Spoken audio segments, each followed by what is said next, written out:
Hi everyone, welcome back to March Sadness, day 29, the second to last installment. Today we're talking about an unfamiliar album. If you were confused, what could he mean by that? If you saw this on the schedule, hope you didn't use too many brain cells thinking about it, because the album is Unfamiliar by In Her Own Words. In Her Own Words have been around for a while, but are still touring, still making music, and still a pretty great band. As usual, I'm partial to their earlier, punkier stuff, but I still have enjoyed their later albums quite a bit. I discovered this band on Half-Hearted Hero Radio in 2013 on Spotify.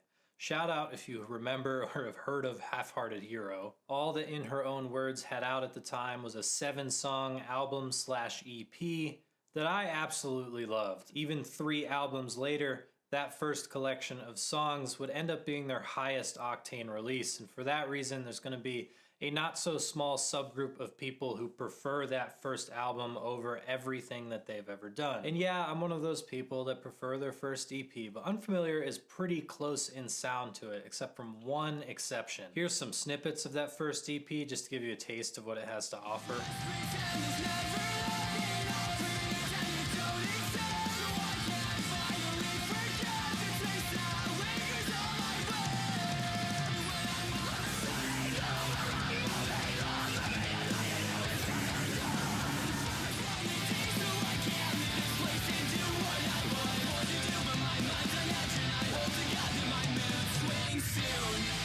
It's pretty good, right? I was super into it. I would spend the next couple of years itching for a proper full-length debut. It was so clear that In Her Own Words had a talent for writing memorable and unique choruses. My excitement for the debut would grow and grow as they released some awesome singles and EPs in 2014 and 2015, and when 2016 rolled around, we finally got that full length. Even though we'd heard a few songs before, Unfamiliar did not disappoint. And honestly, it'd been a while since I had revisited this record, so when I was spinning it for March Sadness, I was pleasantly surprised by how much of this album I remembered and was able to sing along to. I was reciting the verses to strangers without a hitch, and I still remembered Silver Lights basically word for word. The only 2 songs that fell a little flat, although I don't think they're bad songs by any means, were Sink Your Teeth and Cut and Dry. But the run from track 3 to track 9 is just back to back to back to back to back hits,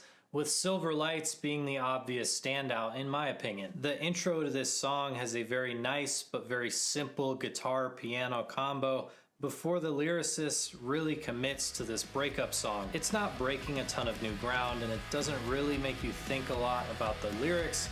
It's just honest, heartfelt, and hard-hitting. And it's about a topic that almost all of us have been through at some point. Beyond that, Silver Lights is just a well-structured song. In the middle of the song, everything fades away except the piano and Joey's vocals softly going through the chorus, and then leads us into the climax of this track. And we both know that I can wipe your tears with our computers.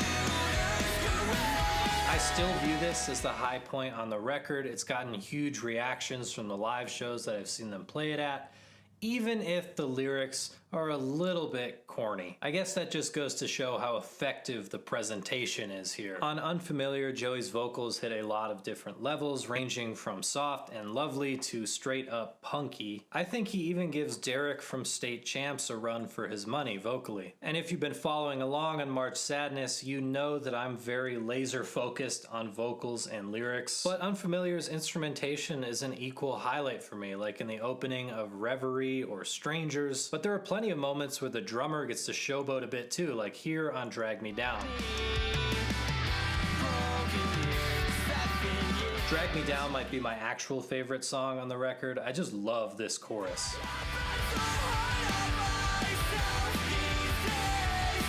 The finale of Unfamiliar is fittingly epic. Even this jarring bit works for me, if only because it dares to try something new.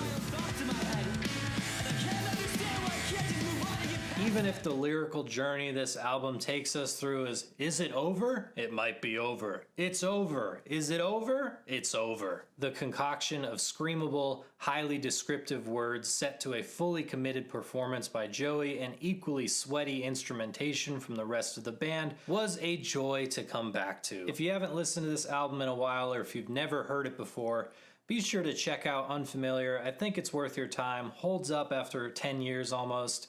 Check out Steady Glow by them too. It's another solid release. If you're into State Champs, I think you'll like that album a lot. Thank you so much for joining me on this episode of March Sadness. The final installment will premiere right here tomorrow. Let's send it off with a bang. Hope to see you there. Thank you for watching, and I'll see you later.